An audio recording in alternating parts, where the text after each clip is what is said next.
Alhamdulillah. Kembali lagi di Islam itu Indah Jamaah. Dan sekarang langsung aja yuk kita masuk ke segmen Tanya Dong Ustadz. Kami semua tanya dong Ustadz. Senangnya banyak yang bertanya pada pagi hari ini. Masya Allah, paduan suaranya juga tadi bagus sekali. Masya Allah. Paling bagus suaranya Umi dong. Iya pastinya. dong, perempuan sendiri soalnya. Aku langsung bacain pertanyaan pertama nih dari hamba Allah.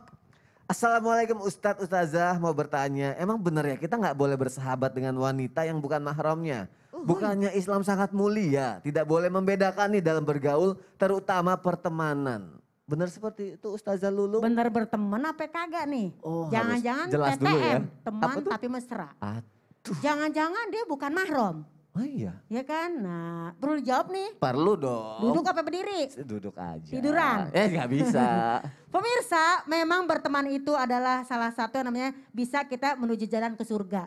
Apalagi kan ada juga beberapa riwayat daripada guru-guru kita juga menyatakan diambil dari hadis-hadis Nabi, carilah teman yang bisa mengingatkanku pada akhirat. Nah, ya berarti kan kita berteman. Masalahnya pemirsa, ini kita berteman perempuan sama laki yang bukan mahram, dibilanglah sahabat. Ya Islam pastinya mulia dong, yang namanya kita berteman harus. Apalagi berteman itu dari mulai kita hijrah, baru hijrah sampai kita yang namanya bisa, itu kan subhanallah bisa jadi pahala jariah. Persahabatan bagai kepompong, merubah ulat menjadi kupu-kupu. Tapi kalau bukan mahram tetap kita harus tahu batasan. Karena Rasulullah SAW telah bersabda, jangan sekali-kali seorang laki-laki ini menyendiri, berhalwat dengan wanita kecuali ada mahramnya.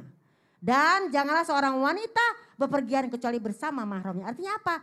Nih kita sahabatan, tapi dia misalnya maaf nih, belum menikah dengan kita atau kita belum menikah dengan dia. Tapi kita nempel banget udah kayak perangko. Nah ini gak boleh, kenapa? Yang namanya dalam surat An-Nur juga dinyatakan, jagalah pandanganmu, tutuplah auratmu. Kadang emang kita maaf banget ya. Bunda juga lagi ngajarkan anak Bunda juga karena udah usia 20 tahun kan. Kadang saking akrabnya jadi agak-agak nempel padahal kita tahu itu bukan mahram. Nah ini jadi jaga batasannya, jangan berhalwat, berteman boleh aja tapi jangan cari kesempatan dalam kesempitan.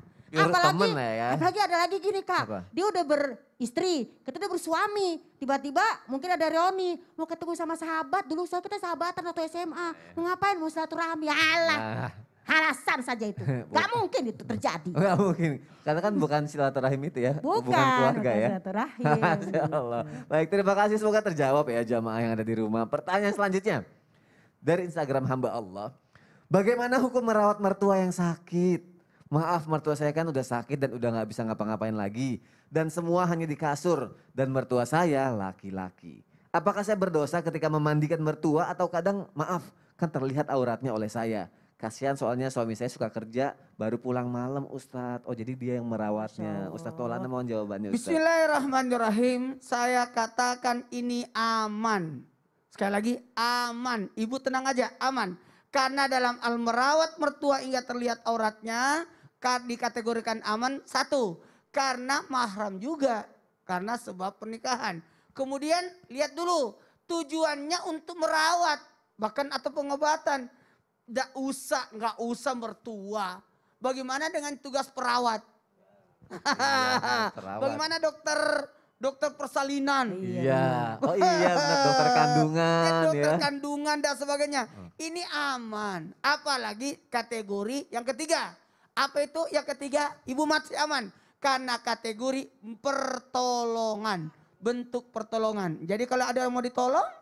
Memangnya harus nutup aurat dulu dan sebagainya. Dan ini namanya urgent. Iya.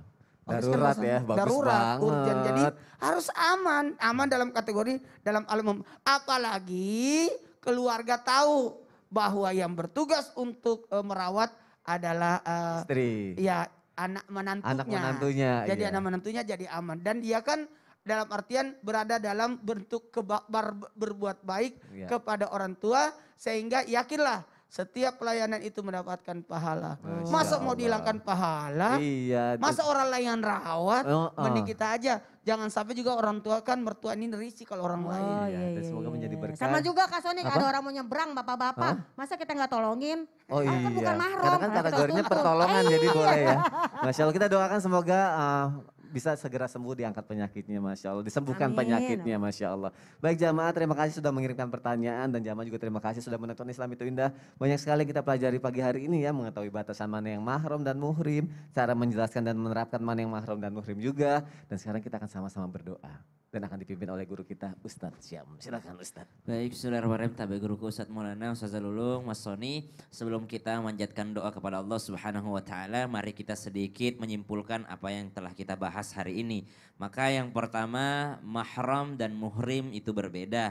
Mahram adalah orang yang haram untuk terlihat aurat kita, bersentuhan dengannya, yakni ada orang yang non mahram. Kalau non mahram dia disebut orang asing, maka kita boleh menikahinya. Sedangkan muhrim adalah orang yang sedang melaksanakan ihram atau sedang berada di tanah suci. Maka setelah mengetahui semuanya, mari kita berusaha untuk mengamalkannya. Jadi bukan hanya ilmu itu untuk kita simpan, tapi juga insya Allah untuk kita amalkan. Makanya kita berdoa dengan doa yang diajarkan oleh baginda Nabi Sallallahu Alaihi Wasallam. Bismillahirrahmanirrahim. Bismillahirrahmanirrahim. Allahumma Allahumma arinal haqqa haqqa arinal haqqa haqqa warzuqna ittiba'ah warzuqna ittiba'ah wa arinal batila batila wa arinal batila batilan warzuqna ijtinabah warzuqna ijtinabah birahmatika ya arhamar rahimin. birahmatika ya arhamar rahimin. Ya Allah, ilmu yang kami pelajari hari ini, Amin. ya Allah bantu Amin, ya kami Allah. untuk mengamalkannya. Amin, ya Allah. Dan jangan jadikan ilmu ini hanya sekedar Amin, ya tersimpan Allah. untuk kami tanpa kami mengamalkannya. Wassalamualaikum Muhammad walhamdulillahirabbil alamin. Masya Allah, terima kasih kepada guru-guruku yang tercinta. Insya Allah kita besok ketemu lagi jamaah. Wassalamualaikum warahmatullahi wabarakatuh. Waalaikumsalam warahmatullahi wabarakatuh. Salatullah